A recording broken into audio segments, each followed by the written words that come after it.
இல்லை எனக்கு 2-3 பேர் சொன்னாங்க, என்ன சார் தமிழ்னு இப்படி கத்துறீங்க அப்படின்னாங்க. ஏன் உயிர் போனாலும் என் தமிழுக்காக தான் உயிர் போகணும்னு சொன்னேன். பார்த்தா அவர் தெலுங்காரர் வந்திருக்காரு. நான் அப்போ தான் சொன்னேன், டேய் போடா, என் நாட்டில் என்ன கற்றக்கூடாதுன்னு சொல்கிறேன் அப்படின்னு சொன்னேன். சரி யாரும் சங்கடப்படான்னு சொல்ல. உண்மையிலே இதை படிக்கனாலே ஒரு ஆஃப் டே ஆகிடும்னு நினைக்கிறேன். 33 தொழில்நுட்ப கலைஞராக ஒர்க் பண்ணியிருக்கீங்க. வாழ்த்துக்கள் மேடம். உண்மையிலே உலகத்தில் யாருன்னா பண்ணியிருக்காங்களான்னா எனக்கு தெரிஞ்சு பண்ணல, நீங்கள் தான் பண்ணியிருக்கீங்க. உண்மையிலே உங்களுக்கு கைத்தட்டலாம் அந்த இதுக்காக. ஏன்னா இவ்வளோ பெரிய சாதனையாளர் இருக்காங்க. எனக்கு உங்களை இன்றைக்கி நினச்சி பார்த்தேன், அவங்ககிட்ட சொன்னேன். ஒரு நாள் எங்கள் கில்டுக்கு ஆட்டோவில் வந்தாங்க. வரக்கு புக் பண்ணாங்க. ஏதோ ஒரு எக்ஸ்ட்ரா காசு கேட்டாங்க. திருப்பி போனே அனுப்பிச்சி விட்டாங்க. என்ன இல்லை வேறு ஆட்டோ போட்டுக்கிறேன்னாங்க. ஆனால் நியாயத்துக்கு எதாக இருந்தாலும் செலவு பண்ணுவாங்க. ஒரு எக்ஸ்ட்ரா கேட்டால் கொடுக்க மாட்டேன். அந்த மாதிரி ஒரு நியாயமாக எனக்கு அவங்கள ரொம்ப பிடிச்சிச்சு. ஏன்னா அந்த ஒரு 100 ரூபா எக்ஸ்ட்ரா கேட்குறாங்க, நான் ஏன் 100 ரூபா கொடுக்கணும் அப்படின்னு நினச்சாங்க. அது உண்மையிலே உங்கள்கிட்ட அந்த துணிவு எனக்கு பிடிச்சிச்சு. அப்போவுமே நான் சொன்னேன், அப்போவுமே சொன்னேன். இன்னைக்கு காலையிலே உங்கள்கிட்ட சொன்னேன். அந்த மாதிரி ஒரு இது என்னென்னா, இவங்க ரொம்ப அழகாக இருக்காங்க. இவங்க வந்து ஒரு ஹீரோயினாகவே ஃபுல்லாக ஒரு ஆக்ஷன் ஹீரோயினாக பண்ணலாம் எனக்கு தெரிஞ்சு. ஏன்னா அந்த மாதிரி ஆக்ஷன் ஹீரோயினுக்கான ஒரு எல்லாமே இருக்குது. பட் இருந்தாலும் பேயாக நடிச்சிருக்காங்க போட்டு அதை பார்க்கும்போது பயமாக இருக்குது நமக்கு. என்னடா அது பக்கத்தில் உட்காந்துருக்கோமே. இப்போ மேக்கப் போட்டுருக்கீங்களா? உண்மையாவா? ஹோல் ஸ்லேஜ் போட்டிருக்காப்ல, நீங்கள் எங்கே போட்டுருக்கீங்க? ஓ இது மேக்கப் கழிச்சிட்டு கண்ணெல்லாம் அது மாதிரி ஆகிடுமா? அப்போ அந்த தெருவே பயப்படுவோம் உங்களை பார்த்து. ஓகே, எனவே நல்ல காமெடி பண்ணுறீங்க. நீங்கள் ஒரு பாட்டு ரொம்ப அழகாக பாடினீங்க, நான் பார்த்தேன். உண்மையில் ஆச்சரியமாக இருக்குது. என்னென்னா நாங்கள்லாம் 52 வருஷமாக இருக்கோம் சினிமாவில். இவ்வளோ கலைகள்லாம் நாங்கள் பண்ணல. சண்டை வேறு பண்ணியிருக்கீங்க. தான் பேர் சார் சொல்லும்போது ஸ்டண்டு வேறு பண்ணியிருக்காங்க. நானும் கேட்டேன், என்னங்க ஸ்டண்டுலேயும் உங்கள் பேர் இருக்குது அப்படின்னு கேட்டேன்.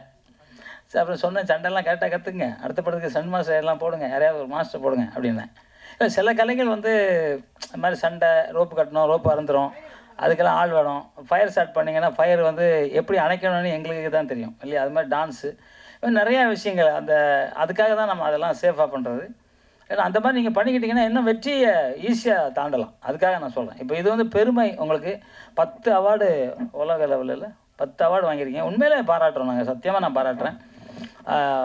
எல்லாத்துக்கும் மேலே இந்த தைரியம் உங்களுக்கு இருந்துச்சு பாரு. 2 வருஷமாக நீங்கள் போராடினீங்க எனக்கு தெரியும். ஏன்னா நான் உங்கள்கிட்ட பார்த்துக்கிட்டு இருக்கேன். கேமரா வந்து நீங்கள் வேறு ஆள் போட்டு அது ஒரு கரெக்டாக நீங்கள் சொன்னதை பண்ணலங்கிறக்க அந்த ஒர்க்கே நீங்கள் பண்ணீங்க. கேமரா ஒர்க்காக லைட்டெல்லாம் கற்றுக்கிட்டு அதுக்காக படிச்சிங்க. நான் அது வந்து கற்றுக்கிறேன், அதை கற்றுட்டு தான் நான் ஒர்க் பண்ணணும் படித்து அதுக்கப்புறம் ஷூட்டிங் பேக்கப் பண்ணி அதுக்கப்புறம் ஆன் பண்ணிங்க. அதுக்கப்புறம் திருப்பி ஷூட்டிங் போனீங்க. இதெல்லாம் நான் பார்த்துக்கிட்டே இருக்கேன். ஆனால் ட்ரெய்லர் பார்க்கும்போது தெரியுது பிரமாதமாக எடிட் பண்ணியிருக்கீங்க. அதுவும் நீங்கள் தான் இல்லையா? எடிட்டர் நீங்கள் தான். பிரமாதமாக எடிட் பண்ணியிருக்கீங்க. மியூசிக் சவுண்டு எல்லாம் நல்லாயிருக்கு. எல்லாமே நல்லா பண்ணியிருக்கீங்க. காமெடியாக நல்லா பண்ணியிருக்கீங்க. எல்லா விஷயமும் நல்லாயிருக்கு. பேய்கொட்டு பேரரசு சார் சொன்ன மாதிரி, ஏன்னா பேரரசு சார் வந்து இன்றைக்கி வந்து ஒரு மிகப்பெரிய ஆளுமை உள்ள ஒரு இயக்குனர். ஒரு பெரிய அரசியல் கட்சியில் ஒரு முக்கியமான பொறுப்பில் இருக்கார். அவர் மனசில் பட்டதை எப்பவும் சொல்லுவார். கவர்னர் ஆகணுங்க சீக்கிரம் அவர். சார் எது சார்? கவர்னர் தானே சார்? கவர்னர் தான் ஃபஸ்ட்டு. இல்லை நான் நினைக்கிறேன் பேரரசு சார் கவர்னர் ஆகணும்னு. இல்லை ஆகிடுவார், சொல்ல முடியாது. அதெல்லாம் நம்மக்கிட்ட இல்லை சார். இறைவன் யாருக்கிட்ட இருக்காங்கன்னு சொல்ல முடியாது. கைத்தட்டலாமா? நம்ம சினிமாவிலேருந்து ஒரு கவர்னர்னால் எவ்வளோ சந்தோஷமாக இருக்கும் இல்லையா? இல்லை எனக்கு ஆசை சார் அவர் கவர்னர் ஆகணும் ஆசை. ஏன்னா அந்த மாதிரி ஒரு பேச்சு, அவரோட அறிவு, அவரோட திறமைகள், அவரோட பரந்த மனப்பான்மை. என் படம்லாம் நடிக்க கூப்பிட்டேன், 1 பைசா கூட வாங்கல, பெட்ரோல் காசு கூட வாங்க மாட்டேன்ட்டார். என் படத்தில் நடித்தார், எனக்கு பெரிய ஹெல்ப் பண்ணார். அந்த மனசு யாருக்கும் வராது. நிச்சயமாக உங்கள் மனசுக்கு நீங்கள் இன்னும் மேலே போய்கிட்டே இருப்பீங்க சார். எந்த மாற்று கருத்தும் கிடையாது. அது என்னென்னு தெரியல. நீங்கள் ஏன் இப்போ படம் பண்ணுறீங்களா சார்? இப்போ ஆரம்பிங்க சார், சீக்கிரம் ஆரம்பிங்க சார். பேரரசுனா என்றைக்குமே பேர் அரசனாக தான் சார் இருக்கும். ராஜராஜ சோழன் எப்படியோ அந்த மாதிரி பேரரசு, எங்கள் பேரரசு நீ சொல்லும்போது உங்கள் கொடி பறந்துக்கிட்டே இருக்கும்.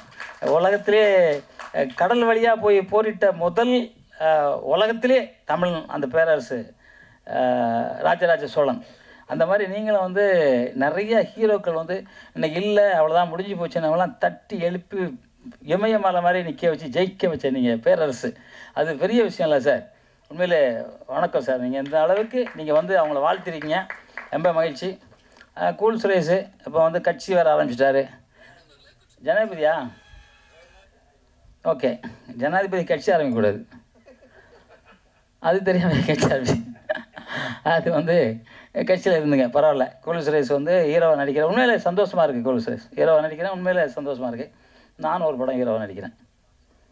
ஆமாம், நான் வந்து ஜாகுவார், என்னோட வாழ்க்கை வரலாறை வந்து நான் படமாக எடுத்துக்கிட்டு இருக்கேன். ஆக்ஷன் படம் தான், ஃபுல் அண்ட் ஃபுல் ஆக்ஷன், அவ்வளோதான். அது பண்ணிக்கிட்டு இருக்கேன். லாவண்யா மேடம் வந்து நான் கேட்டேன், ஹீரோ இல்லையா மேடம் அப்படின்னு கேட்டேன். இல்லை ஹீரோ இல்லை, நானே தான் ஹீரோவும் அப்படின்னாங்க. இல்லை என்னென்னா அவங்க தன்னம்பிக்கை பாருங்கள். ஒரு இப்போ பானுமதி மேடம் வந்து நான் ஒரு படம் பண்ணேன், அவங்க படம். அப்போ அவங்கள பற்றி தன்னம்பிக்கை நான் பார்த்தேன். வந்து அவங்க பெரிய ஆர்டிஸ்ட், அவங்களாம் நம்ம பார்ப்போமான்னு தெரியாது. என்னை போட்டினோடனே அவங்க வீட்டுக்குள்ளே கூப்பிட்டு உட்கார வச்சு, நான் அவ்வளோ தான் சம்பளம் தருவேன் பண்ணுவீங்கன்னு கேட்டாங்க. சம்பளமே வேண்டாம் மேடம், அவங்க படம் பண்ணுறேன் அப்படின்னு சொன்னேன். ஏன்னா பானுமதி இவங்க கூட ஒர்க் பண்ணுறதை கொடுத்து வச்சுக்கணும் இல்லை சார். பானுமதியெலாம் எவ்வளோ பெரிய ஆள், அவங்கக்கிட்டலாம் போய் டிகிரி பேசுறதுக்கு, ஒர்க் பண்ணுறதுக்கு. ஏன்னா நம்பியார் சாமிக்கு டூப் போடுறதுலாம் அவ்வளோ ஆசைப்படுவேன். எல்லாம் காசெல்லாம் விட நம்பியார் சாமிக்கு ஒரு டூப்பு எவ்வளோ பெரிய, அவரோட ஃபோட்டோ எடுத்துக்கோ நம்பியார் சாமி டூப் போடுற மாதிரி. அது மாதிரி சில பேர்கிட்ட ஒர்க் பண்ணும்போது இவங்களுக்கு ஒர்க் பண்ண போல் இருக்கும். அந்த மாதிரி மாபெரும் மனிதர்கள் பேரரசர். அந்த மாதிரி அவர் வந்து வாழ்த்திருக்காரு. இந்த படம் பேய்க்கூட்டு நிச்சயமாக மிகப்பெரிய வெற்றி அடையும். இன்றைக்கி வந்து டேட்டே அனௌன்ஸ் பண்ணிட்டாங்க படம் இல்லையா, ரிலீஸே டேட்டு சொல்லியிருக்காங்க. அந்த தன்னம்பிக்கை அந்த லாவண்யா, லாவண்யா மேடம் அவங்க வந்து இது மட்டும் இல்லை, இது இல்லாமல் வந்து நிறைய பிரபஞ்சத்தை பற்றி அவங்க டிவியில் வாரம் வாரம் பேசுவாங்க. ரொம்ப அற்புதமாக பேசியிருப்பாங்க. பிரபஞ்சம் மட்டும் தானே பேசுகிறீங்க, வேறு என்ன பேசியிருக்கீங்களா? அதை பண்ணுறீங்க. ஆமாம். என்னங்க, அதான் நிறையா விஷயங்கள் அவங்களுக்கு தெரியும். அவங்க பார்த்தா ஏதோ சாதாரணமாக அப்படி எனக்கு நமக்கு யாருன்னா தோணுச்சுன்னா அது இல்லை. அவங்க வந்து இப்போ ரைட் சகோதரர் ஃப்ளைட்டு கண்டுபிடிச்சாங்க. நம்மளை மாதிரி அவங்களும் 10 மாதம் தான் பிறந்தாங்க. ஆனால் அவர் கண்டுபிடிச்சாங்க. ஆனால் ரைட் சகோதரர் கண்டுபிடிக்கல, நம்ம இந்தியாவில் தான் கண்டுபிடிச்சாங்க. வெள்ளைக்காரன் வந்து உட்காந்துட்டு அவன் வந்து அவனுக்கு பேரை போட்டுட்டான்னு ஒரு தகவல் சொல்லுது. ஏன்னா நம்ம தமிழன் வந்து 7 லோகம் கீழே மேலே 7 லோகம் இருக்குன்னு கண்டுபிடிச்ச தமிழன் தான். வேறு எவனுக்கு தெரியாது. இன்றைக்கி வரைக்கும் மூளையில் எத்தனை நரம்பு இருக்குது, என்னென்ன உடம்புல இருக்குது, என்ன சுவாசம் எப்படி நடக்குது, எப்படி நம்ம உயிர் எந்த இடத்துல இருக்குன்னு யாரும் எந்த விஞ்ஞானத்தில் கண்டுபிடிக்கணும், நம்ம விஞ்ஞானத்தில் மட்டும்தான் கண்டுபிடிச்சாங்க. விஞ்ஞானம் மட்டும் தான். இப்போ 3 நாளில் சாகணும்னா அது என்ன, 1.5 மணி நேரத்தில் சாகணும்னா என்ன, அது நம்ம உடம்புக்குள்ளே இருக்குது. டெய்லி செக் பண்ணிட்டோன்னா இந்த டைமில் நம்ம செத்து போயிடுவோம்னு தெரியும் எல்லாருக்கும். அது விஞ்ஞானத்தில் கண்டுபிடிக்கிறோம், விஞ்ஞானம் தான் கண்டுபிடிச்சான். அது மாதிரி மிகப்பெரிய விஞ்ஞானம் படைச்சது நம்ம தமிழ்நாடு. அது மாதிரி அதில் வந்து கண்டுபிடிச்ச அந்த ரைட் சகோதரருக்கு மாதிரி எல்லா விஷயங்களும் புதுசாக செஞ்சுருக்காங்க. உண்மையிலே உங்கள் கண்டுபிடிப்புக்கும் உங்கள் உழைப்பு, உங்கள் மனசு எவ்வளோ கஷ்டப்பட்டுச்சுன்னு எனக்கு சில விஷயங்கள் தெரியும். அதை நான் நேரில் பார்த்துருக்கேன். உங்களுக்கு என்னென்ன பிரச்சனைகளோ அதுக்கு ஹெல்ப் பண்ணுறதுக்கெலாம் நான் கூட நின்றுருக்கேன்.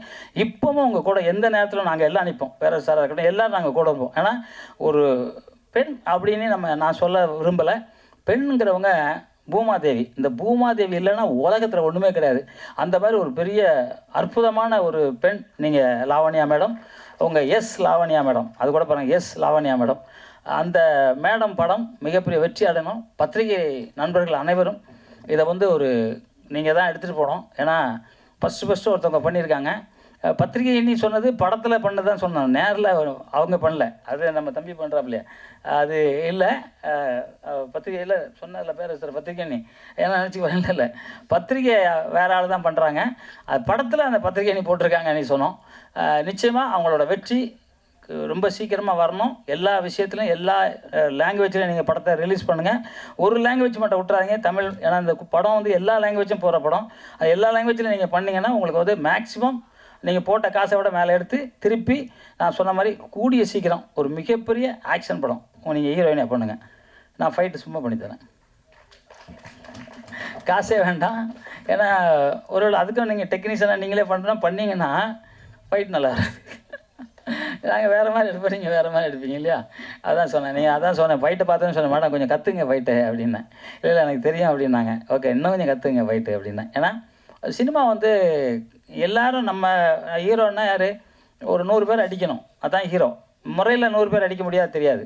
2 பேர் அடிக்கலாம், அதிகபட்சம் 5 பேர் அடிக்கலாம். இல்லை நம்மளும் ஆயுதம் வச்சா 10 பேரை ஓட விடலாம், அவ்வளோதான். அதனால் ஹீரோ வந்து ஒன்றும் கத்தி இல்லாமல் அவன் புல்லட் AK படித்தவெல்லாம் வச்சுருப்பான்.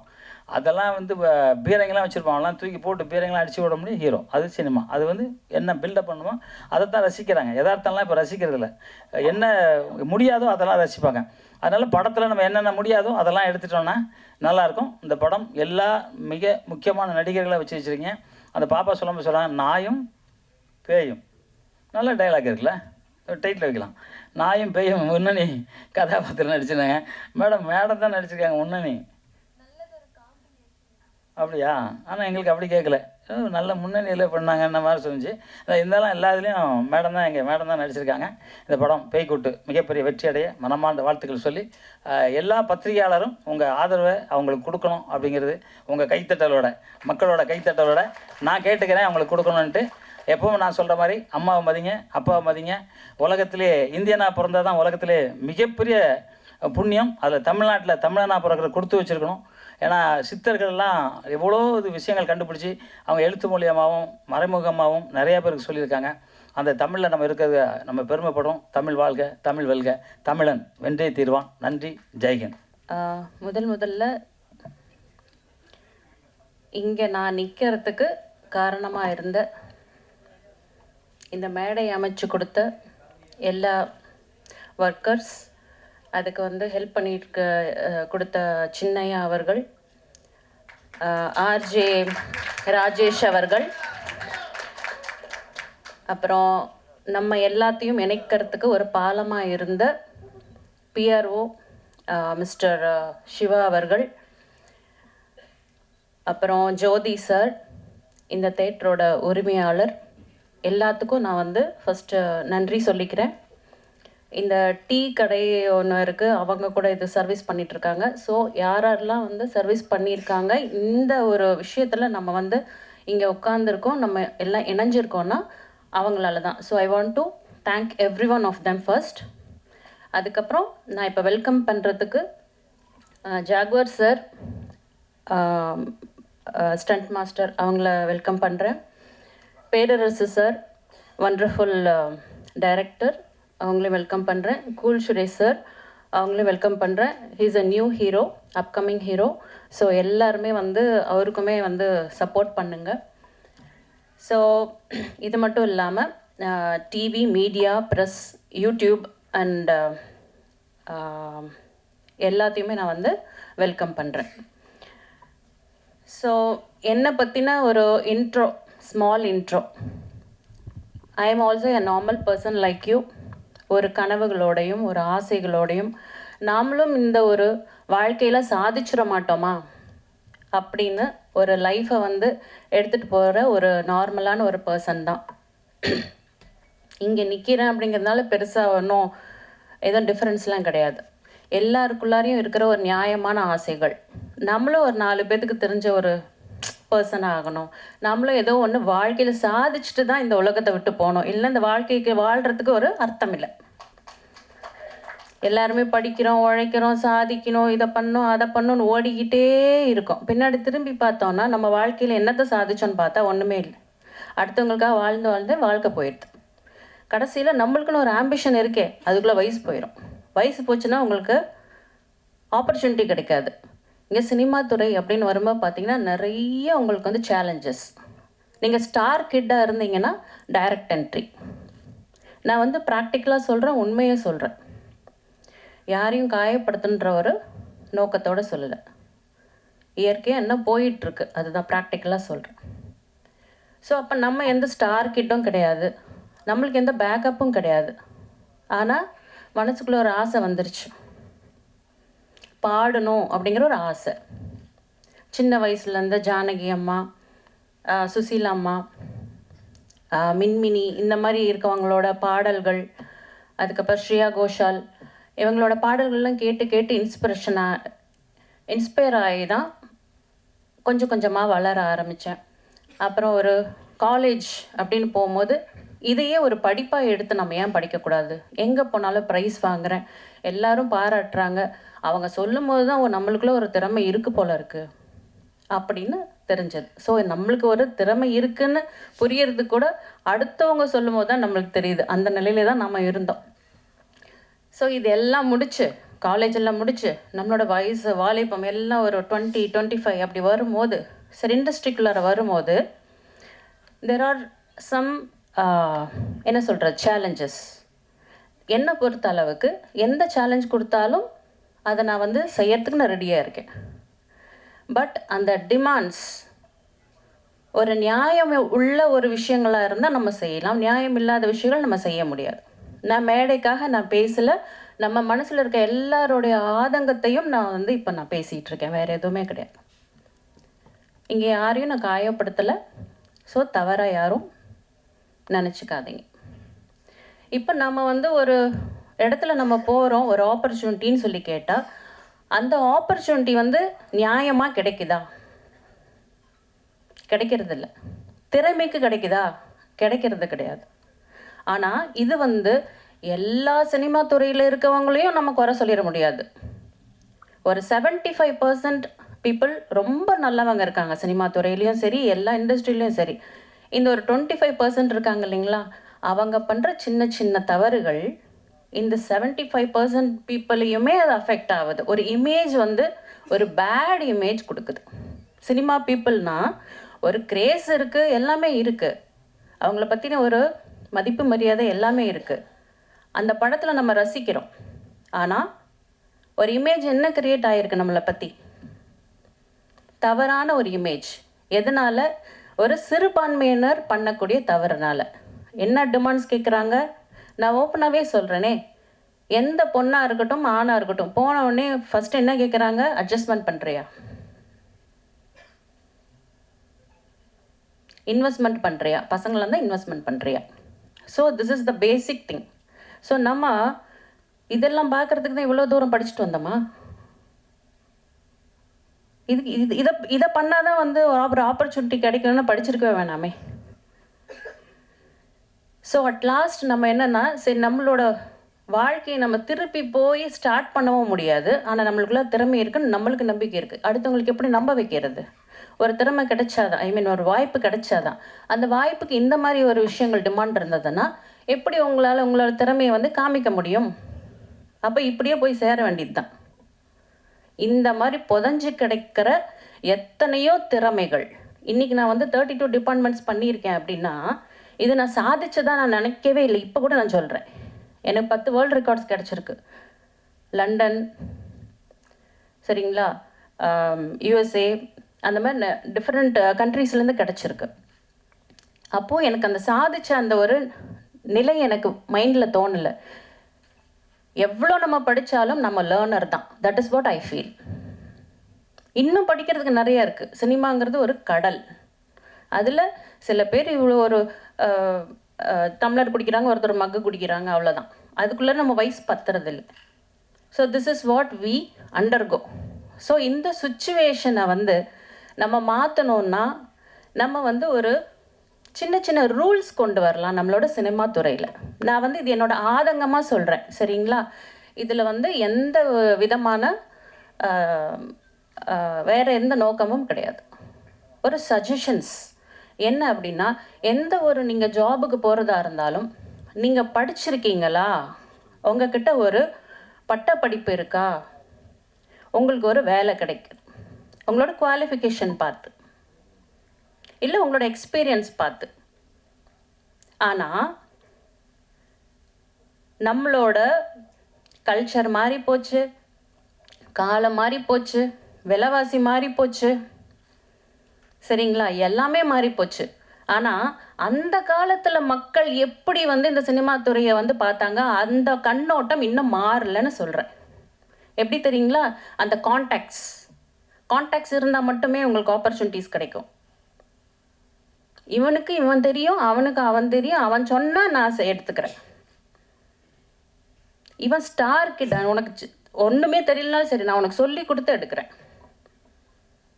சரிங்களா? இதெல்லாம் உண்மையான ஆதங்கத்தோட மேடைக்காக நான் பேசலாம். பேச தெரியாது எனக்கு, மேடைக்காக பேச தெரியாது. நீங்கள் வீட்டுக்கு வந்தாலும் நான் இப்படி தான் பேசுவேன். இது எல்லாருடைய மனசுக்குள்ளார இருக்கிற ஆதங்கம். உங்களோட வாய்ஸாக தான் நான் பேசிகிட்ருக்கேன். அப்போ சினிமா துறை எங்கெங்கே போயிட்டுருக்கு? நம்ம இவ்வளோ கஷ்டப்பட்டு வந்து செஞ்சு நீ இதை கேட்குற அப்படின்னா, நான் அதை செஞ்சிட்டேன் அப்படின்னா, சரிங்களா, அப்போ என்ன இருக்குது லைஃப்பில்? அதாவது நல்லா வந்து திறமை இருக்கவங்களுக்கு வாய்ப்பு இல்லை, இதை செய்கிறவங்களுக்கு டக்குன்னு வாய்ப்பு கிடைக்குது. அப்போ குவாலிட்டி அவுட்புட் எப்படி கிடைக்கும்? சினிமா துறை எப்படி முன்னாடி எப்படி இருந்ததுங்க, இப்போ எப்படிங்க இருக்குதுங்க? நீங்களே சொல்லுங்கள். பாடல்கள் அப்போ எப்படி இருந்தது, இப்போ எப்படி இருக்குது? காது கொடுத்து ஒன்று கேட்க முடியுதா? வேர்ட்ஸ் ஒன்று புரியுதுங்களா? நான் குறை சொல்லலைங்க. ஒவ்வொரு தவறான விஷயங்களும் சினிமாவில் திருத்தவும் படுது. நல்ல நல்ல விஷயங்களும் வருது, இப்போ சினிமாவில் வருது. ஆனால் இருந்த குவாலிட்டி இப்போ இருக்கா? பிகாஸ் நம்ம வந்து அந்த சூஸ் பண்ணுற அந்த விதங்கள் எல்லாமே அந்த அந்த காலத்தில் எப்படி பண்ணிட்டு இருந்தால், அப்போ ஊடகம் கிடையாது, எந்த ஒரு சோஷியல் மீடியா கிடையாது, இப்போ இருக்கிற அந்த ஒரு வளர்ச்சி அப்போ இல்லை. அப்போ ஒரு கான்டாக்ட்ஸ் மூலிமா மட்டும்தான் நம்ம வந்து சூஸ் பண்ணிகிட்டு இருந்தோம். இப்போ எல்லாமே இருக்கே. ஒரு படிக்கிறதுக்கு வந்து பார்த்தீங்கன்னா, காலேஜில் போனீங்கன்னா விஸ்காம் படிக்கிறாங்க பிள்ளைங்க. எத்தனை விஸ்காம் ஸ்டூடெண்ட்ஸ் வந்து பார்த்தீங்கன்னா எவ்வளோ ப்ராக்டிக்கல்ஸ், எவ்வளோ அவங்களுக்கு வந்து தியரிட்டிக்கல், இந்த சினிமாவை பற்றி அவ்வளோ கரைச்சி குடிச்சு வச்சுருக்காங்க. அவ்வளோ நாலேஜ் இருக்குது, அவ்வளோ டேலண்டடாக இருக்காங்க. ஏன் நம்மளை மாதிரி இருக்கிற டைரக்டர்ஸ், ப்ரொடியூசர்ஸ் அந்த மாதிரி இருக்கவங்களுக்கு ஏன் சான்சஸ் கொடுக்கக்கூடாது? அவங்களோட படிப்போட திறமையை பார்த்து, அவங்களோட எக்ஸ்பீரியன்ஸ் பார்த்து நம்ம ஏன் கொடுக்கக்கூடாது? ஸோ இதெல்லாம் மாறணும். இப்போ இந்த எம்ஏ ஹிந்துஸ்தானி கிளாசிக்கல் மியூசிக் நான் படிச்சிருக்கேன் பஞ்சாப் யூனிவர்சிட்டியில். அப்புறம் இங்கே சினிமா துறையில் பாடுறதுக்காக வந்து ட்ரை பண்ணும்போது நிறைய இந்த மாதிரி சேலஞ்சஸ் வந்தது. ஸோ நான் வந்து பெண்களுக்கு என்ன சொல்கிறேன், இந்த ஒரு மகளிர் தினத்துலேயும் நான் இதை வந்து ரிலீஸ் பண்ணணும்னு நினச்சேன். ஐ மீன் இந்த இசை வெளியீட்டு விழாவை அப்போது பண்ண முடியல. ஸோ இந்த மாதம் பூலாமே மகளிர் கொண்டது. அதனால் நான் சேயிங் மை மெசேஜ் என்ன அப்படின்னா, இப்போ நான் வந்து இதை படிச்சுட்டு வரும்போது சேலஞ்சஸ் வந்தது. உங்களுக்கு எல்லாத்துக்கும் வந்த மாதிரி எனக்கும் வந்தது. ஆனால் நம்ம அதை அக்செப்ட் பண்ணுறோமா பண்ணலையா, அதை பொறுத்து தான் நம்ம வாழ்க்கையும் நம்ம தலையெழுத்தும் மாறும். எப்போவுமே நம்ம அடுத்தவங்களை குறை சொல்லிக்கிட்டே இருக்கக்கூடாது. ஆண்களை குறை சொல்லிக்கிட்டே பெண்கள், நான் பெண்களை குறை சொல்லிகிட்டே ஆண்கள். எப்போவுமே கை நம்மளை பார்த்து இருக்கணும். நம்ம ஒழுங்காக இருந்தால் நம்மளை யாரும் ஒன்றும் பண்ண முடியாது. சரிங்களா? அப்போது நம்மளுக்கு ஹெல்ப் பண்ணுறதும் ஆண்கள் தான், நம்மளை வளர்த்து விடுறதும் ஆண்கள் தான், நம்மளை சாதிக்க வைக்கிறதும் ஆண்கள் தான்.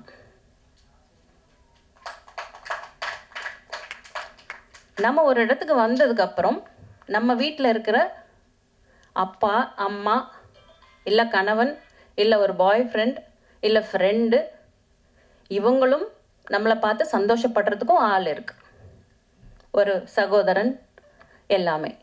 அப்போது ஒரு விஷயம் சாதிச்சதுக்கப்புறம் கண்டிப்பாக பெண்களாக இருக்கவங்க இதை மனசில் வச்சுக்கோங்க, நம்மளுக்கு பின்னாடி ஒரு தூணாக இருக்கிறது ஆண்கள் தான். அதே மாதிரி ஆண்கள் சாதிக்கும் போதும் பெண்கள் தான் தூணாக இருக்காங்க. So this is wise வர்ஸா. ரெண்டு பேருக்கும் ஒருத்தர் இல்லாமல் இன்னொருத்தர் சாதிக்க முடியாது. நான் சாதிச்சிட்டேன்னு யாரும் சொல்ல முடியாது, ஒத்தையாக யாரும் சாதிக்கவே முடியாது. இன்றைக்கி நான் வந்து 32 பண்ணியிருக்கேன்னா நான் பண்ணிட்டேன் நான் சொல்லவே மாட்டேன். பிகாஸ் எனக்கு எத்தனையோ ஃப்ரெண்ட்ஸ் ஆண்கள் வந்து நிறைய வந்து ஹெல்ப் பண்ணியிருக்காங்க. இப்போ நீங்கள் பாருங்கள், ஜாகுவார் சாரில் எனக்கு எவ்வளோ ஹெல்ப் பண்ணியிருக்காரு தெரியுங்களா? அவர் தான் என்னோடய தலைவர். கில்டில் வந்து எவ்வளோ வந்து நிறைய கைடன்ஸ் கொடுத்துருக்காரு. மனசு உடஞ்சி போடும் போதெல்லாம் ஆறுதல் சொல்லியிருக்காரு. இப்படி பண்ணுங்க அப்படி பண்ணுங்க, நிறைய கைடன்ஸ் கொடுத்துருக்காரு, நிறைய ஹெல்ப் பண்ணியிருக்கிறாரு. அந்த மாதிரி ஒவ்வொரு துறையிலையும் எனக்கு நிறைய பேர் ஹெல்ப் பண்ணியிருக்காங்க. பண்ணது நான் இந்த ஒர்க்கை நான் பண்ணியிருக்கேன், இல்லைன்னு சொல்லலை. ஆனால் பின்னாடி வந்து எவ்வளோ ஆண்கள் எனக்கு ஹெல்ப் பண்ணியிருக்கிறாங்க, அதை நான் மறுக்கவே முடியாது. அதே மாதிரி இந்த மாதிரி விஷயங்கள்லாம் நம்ம பண்ணி தான் ஆகணுங்கிற கட்டாயமும் கிடையாதுங்க. Girls, I am telling you all, இதெல்லாம் பண்ணால் தான் நம்ம சாதிக்க முடியும் அப்படிங்கிற ஒரு பவுண்ட்ரி இருந்தது இல்லைங்களா? அந்த பவுண்ட்ரியை உடைச்சிருக்கேன் நான். இப்போ நம்மளுக்கு யாரும் சட்டம் போட முடியாது. நீ இதை செஞ்சால் தான் நான் இதை கொடுப்பேன்னு சொன்னால் எனக்கு நீ சொல்கிறது நான் செய்ய வேண்டாம், நான் தனியாக பார்த்துக்கிறேன். That is what I have done. So இப்படியும் ஒரு வழி இருக்குது கேர்ள்ஸ். ஸோ நீங்கள் வந்து அந்த மாதிரி கூட நீங்கள் ஃபாலோ பண்ணலாம். இனிமேல் பெண்கள் நிறைய வந்து இந்த துறைக்கு நிறைய பேர் வரணும், டைரக்டர்ஸ் நிறைய பேர் வரணும், எடிட்டர்ஸ் வரணும். இந்த வந்து இந்த துறைகளுக்கு வந்து ஆண் பெண் பாகுபாடெல்லாம் கிடையாது. யார் வேணால் எதை வேணால் பண்ணலாம். இன்றைக்கி என்னால் முடிஞ்சதுன்னா நாளைக்கு உங்களாலேயும் கண்டிப்பாக முடியும், ஏன் முடியாது? ஸோ இதுதான் நான் மகளிர் தினத்துக்கு கொடுக்க வேண்டிய ஒரு மெசேஜ். நெக்ஸ்ட்டு வந்து 3356 மூவிஸ் இன்னும் ரிலீஸ் ஆகாமல் இருக்குது. ஒன்றா ப்ரீ ப்ரொடக்ஷனில் இல்லை போஸ்ட் ப்ரொடக்ஷனில் அங்கங்கே ஸ்டக் ஆகிருக்கு, இல்லை சென்சார் வாங்க முடியல, ஒருத்தரை ஏமாற்றிட்டாங்க, இப்படி பண்ணிட்டாங்க, அப்படி what ever maybe the reason. இல்லை எல்லா படமும் முடிஞ்சிருச்சு, எல்லாமே முடிஞ்சிச்சு, ஆனால் ரிலீஸ் பண்ண முடியல. இந்த மாதிரி எவ்வளோ பேர் இருக்காங்க. ஆனால் இன்றைக்கி நான் இங்கே வந்து நின்றுருக்கேன் உங்கள் முன்னாடி, இப்படி ஒரு வெற்றியாளராக நான் வந்து நின்று இருக்கேன். படம் எடுக்கிறது யார் வேணால் எடுத்துடலாம், ஆனால் அந்த போஸ்ட் ப்ரொடக்ஷன் பண்ணுறது ரொம்ப கஷ்டம். அதே மாதிரி இந்த டிஸ்ட்ரிபியூஷன், மூவியை வந்து ரிலீஸ் பண்ணுறது மகா கஷ்டம். அந்த தடைகள் எல்லாம் உடச்சி நான் இங்கே நின்று இருக்கேன் அப்படின்னாலும் எனக்கு ஹெல்ப் பண்ணது ஆண்கள் தாங்க. மூவி டிஸ்ட்ரிபியூஷனில் எனக்கு நிறைய பேர் ஹெல்ப் பண்ணியிருக்காங்க, நிறைய பேர் கூப்பிட்டு ஹெல்ப் பண்ணுறாங்க. நான் உங்களுக்கு ஹெல்ப் பண்ணுறேன், இந்த காண்டாக்ட் எடுத்துக்கோங்க, அந்த காண்டாக்ட் எடுத்துக்கோங்க, நீங்கள் இங்கே பாருங்கள், நீங்கள் இவ்வளோ கஷ்டப்பட்டு இதை பண்ணுறீங்க, நீங்கள் நல்லா வரணும். ஒரு வாழ்த்துறவங்களும் ஆண்களாக தான் இருக்காங்க. பெண்களும் நிறைய பேர் ஹெல்ப் பண்ணுறாங்க. ஸோ நிறையா நம்மளுக்கு லெசன்ஸ் எல்லா இடத்துலேருந்து கிடச்சிக்கிட்டு தான் இருக்குது. நம்ம யாரையும் குறையும் சொல்ல வேண்டாம், எல்லாத்துக்கும் நம்ம நன்றியாக இருப்போம். இத்தனை பேர் இவ்வளோ ஸ்ட்ரக்காக இருக்கும் போது எனக்கு இந்த மாதிரி ஒரு ஆப்பர்ச்சுனிட்டி கிடச்சிருக்கு அப்படின்னா இது உங்கள் எல்லாத்தோட ஒரு சப்போர்ட்னாலேயும், இந்த பிரபஞ்சத்தோட ஒரு கட்டளை, ஏதோ ஒரு விஷயம் என் மூலியமா சொல்லணும்னு நினச்சிருக்காங்க. அதனால் என்னை சூஸ் பண்ணி என்னை பண்ண வச்சுருக்காங்க, ஒரு கருவியாக என்னை யூஸ் பண்ணியிருக்காங்க. அப்படி தான் நான் இதை பார்க்குறேன். நான் செஞ்சேன் நான் அப்படிங்கிற எண்ணம் எனக்கு இல்லை. இந்த பிரபஞ்சம் என்னை பண்ண வச்சுருக்காங்க. ஐ ஆம் ஜஸ்ட் அன் இன்ஸ்ட்ருமெண்ட். ஸோ இந்த பேய்க்குட்டு மூவியில் வந்து பார்த்தீங்கன்னா ஆர்டிஸ்ட் தீபா சங்கர், ஸ்ரீஜா ரவி, சாந்தி ஆனந்தராஜ் இவங்கெல்லாம் நடிச்சிருக்காங்க. நானும் நடிச்சிருக்கேன். பேய் நடிச்சிருக்கு, அப்புறம் வந்து நாய் நடிச்சிருக்கு. அப்புறம் நிறைய யங் டேலண்ட்ஸ் அவங்களுக்கும் வந்து வாய்ப்பு கொடுத்துருக்கேன். புதுமுக நடிகர்களும் நிறைய பேர்த்த நான் இதில் இன்ட்ரடியூஸ் பண்ணியிருக்கேன். ஸோ நான் எப்படியெல்லாம் கஷ்டப்பட்டேன் அந்த மாதிரி அவங்க கஷ்டப்படக்கூடாது. திறமை இருந்தால் அவங்களுக்கும் ஒரு வாய்ப்பு கொடுக்கலாம், நாம் ஒரு உதாரணமாக இருக்கலாம் அப்படின்னு அவங்களுக்கு நான் வாய்ப்பு கொடுத்துருக்கேன். திறமை தான் பார்க்கணும். அந்த ஒரு பர்டிகுலர் ஒரு சீனில் நல்லா நடிக்கிறாங்களா, அந்த உள்ளுக்குள்ளார அந்த அவங்க ஃபீல் பண்ணுற அந்த எனர்ஜியை அந்த மக்களை ஃபீல் பண்ண வைக்கணும். அதுதாங்க நடிப்பு. இங்கே இவங்க அழுதா அவங்க அழுகணும், இங்கே சிரிச்சா அங்கே சிரிக்கணும். அந்த ஒரு எனர்ஜியை அந்த வந்து டிரான்ஸ்ஃபார்ம் ஆகி ஒரு வேவ்ஸாக போய் அவங்கள அழக வைக்கணும். அதுதான் நடிப்பு. உள்ளுக்குள்ளார அப்படியே ஒரு மாதிரி புல்லரிக்கும் தெரியுமா, அந்த ஒரு ஃபீல், அந்த எனர்ஜி யங் டேலண்ட்ஸ் ஒரு புதுமுக நடிகர்கிட்ட இருந்தால் ஏன் எடுக்கக்கூடாது?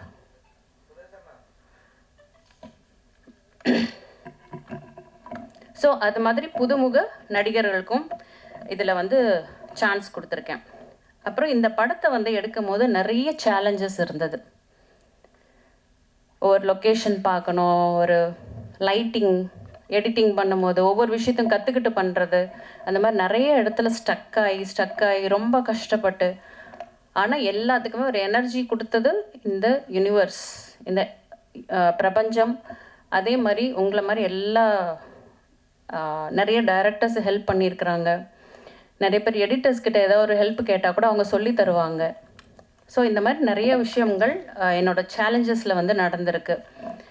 சில பேர் அந்த மாதிரி ஏமாத்துறவங்களும் இந்த மாதிரி ஒரு இண்டஸ்ட்ரியில் சில பேர் இருக்காங்க. சில பேர் அதனால் புதுசாக வந்திருக்கும் போது நம்ம வந்திருக்க பேக்ரவுண்டு வேறு, அப்போ நம்மள மாதிரி தான் அவங்களும் இருப்பாங்களோ அப்படின்னு இன்னசென்ட்டாக நிறைய இடத்துல ஏமாந்தெல்லாம் போயிருக்கேன் நான். அப்புறம் கொஞ்சம் அதுக்கப்புறம் புரிஞ்சுக்கிட்டு கொஞ்சம் அலர்ட்டாக இருந்து அந்த மாதிரி நிறைய லெசன்ஸ் நிறைய கற்றுருக்கேன்.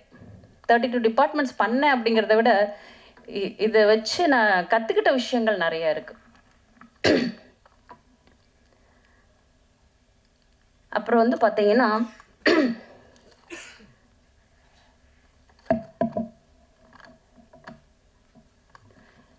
இப்போ நம்ம இண்டஸ்ட்ரியில் வந்து பார்த்தீங்கன்னா நம்மளா நினச்சி நம்ம மாறணும் அப்படின்னு நம்ம நினச்சாலோலைய ஒரு விஷயத்த நம்ம மாற்ற முடியாது.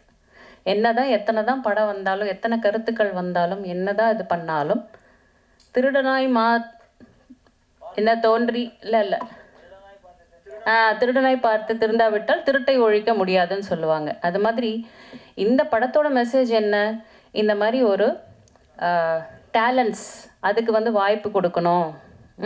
இந்த மாதிரி அட்ஜஸ்ட்மெண்ட்ஸு, இன்வெஸ்ட்மெண்ட்ஸ் அதெல்லாம் கேட்காம ஒரு திறமைக்கு வாய்ப்பு கொடுத்தீங்கன்னா நம்மளோட இண்டஸ்ட்ரியோட அவுட்புட் நல்லா வரும் அப்படிங்கிற ஒரு மெசேஜ் கொடுத்துருக்கேன். ஆனால் இதையுமே வந்து பார்த்திங்கன்னா எத்தனை பேர் இது எடுத்துக்கிட்டு பண்ணுவாங்க அப்படிங்கிறது அவங்கவுங்கள பொறுத்தது தான். இது நம்ம ஜென்ரலாக எல்லாரோடைய கஷ்டங்கள், எல்லாருடைய மனக்குமுறல்கள், அதை தான் வந்து இந்த படத்தில் வந்து நிறைய டயலாக்ஸாகவும் சொல்லியிருக்கேன், காமெடி மூலியமாகவும் சொல்லியிருக்கேன். ஸோ ரொம்பவே உங்களுக்கு வந்து ஒரு என்டர்டெய்னிங்காக இருக்கும் இந்த படம். ஸோ எல்லாருமே தேட்டருக்கு வந்து நீங்கள் பார்க்கணும். ஊடக நண்பர்கள், ப்ரெஸ், மீடியா எல்லாத்துக்கிட்டையுமே நான் வந்து கை வணங்கி உங்ககிட்ட தலைவணங்கி கேட்டுக்கிறேன். என்ன அப்படின்னா, ஒரு நல்ல மெசேஜ் இந்த படம் மூலயமா கொடுத்துருக்கேன். அதை நீங்கள் மக்கள்கிட்ட கொண்டு போய் சேர்த்தணும்னு நான் கேட்டுக்கிறேன். ஸோ அதன் மூலமாக நல்ல ஒரு புரட்சி வரத்துக்கு வாய்ப்பு இருக்குது. ஸோ நம்ம வந்து நல்ல விஷயங்களை கொண்டு போய் சேர்க்கறதுல தப்பு இல்லைல்ல. ஸோ இதன் மூலமாக அட்லீஸ்ட் 2 பேர் வந்து அதை சேஞ்ச் ஆனாங்கன்னா கூட இந்த படத்துக்கு அது ஒரு வெற்றி தான். கரெக்டுங்களா? ஆமாவா இல்லையா? ஸோ இந்த படம் வந்து நல்லா அழகாக பேசுறீங்க. கண்டிப்பாக அதே மாதிரி இந்த படமும் அழகாக இருக்கும். நீங்கள் பேசுறது நல்ல ஒரு சொற்பொழிவு மாதிரி இருக்கு. நீங்கள் அங்கே சொன்ன கருத்துக்கள் எல்லாமே இந்த படத்தில் இருக்குன்னு நம்புகிறேன். இவங்க எல்லாரும் கண்டிப்பாக நம்புகிறாங்க. நான் சப்போர்ட் பண்ணுறேன். நீங்கள் நல்லா துணிஞ்சு பேசுங்க. Thank you sir, thank you. என்னமோ பேச வந்த இம்பார்ட்டன்ட்.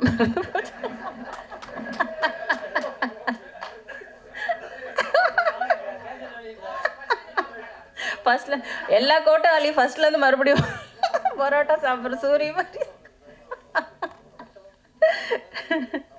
ஸோ என்னென்னா, ஊடக நண்பர்கள் எல்லாத்துக்கிட்டையும், யூடியூபர்ஸ் எல்லாத்துக்கிட்டையும் நான் வந்து ரிக்வஸ்ட் பண்ணி கேட்குறேன்.